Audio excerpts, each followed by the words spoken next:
มาเจ้ามันนี่ก็สิมาเว้าเรื่อง Facebook อีกแล้วคืออ่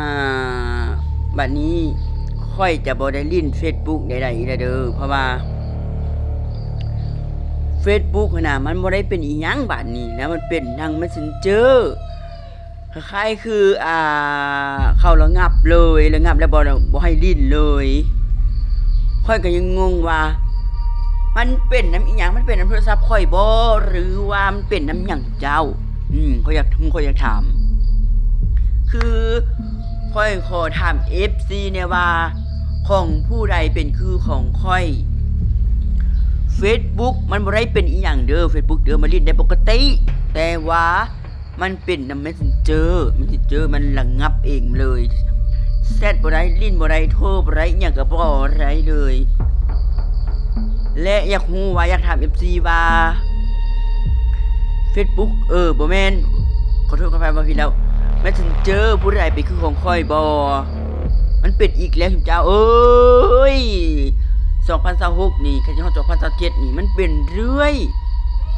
หลังจากเฟซมีปัญหาหลังจาก Facebook มีปัญหาหลังจากนู่นนี่นั่นบ่ได้มันเป็นโทรศัพท์ค่อยบ่หรือว่ามันเป็นน้ำหยังเจ้าค่อยก็เก่าหัวเลยได้นี่นะอยากฮู้ค่อยก็อยากมาถาม FC ว่า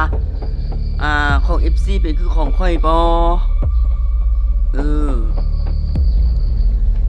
ค่อยอยากฮู้อันนี้นะคือว่าค่อยก็บ่ได้เก่งในด้านนี้มาก่อนสินะค่อยก็อยากฮู้อยากแบบอยากฮู้อยากถาม MC ว่าของ MC เป็นคือของบอบบี้บ่สินะบอบบี้ก็แบบบ่เคยในด้านนี้มาก่อนสินะในด้านแบบไม่ถึงเจอสินะของ MC ได้เคยเป็นคือของค่อยบ่ถ้าว่ากรณีนี้เป็นคือของค่อยแล้วคอมเมนต์เป็นภาษาไทยมาให้ค่อยฟังหน่อยเด้อค่อยอยากรู้ว่าของ MC ได้เป็นคือของค่อยบ่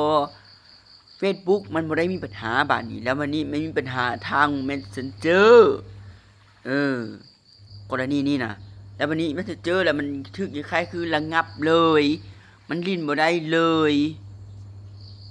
ของ FC เป็นคือของค่อยบ่ข้อยอยากถาม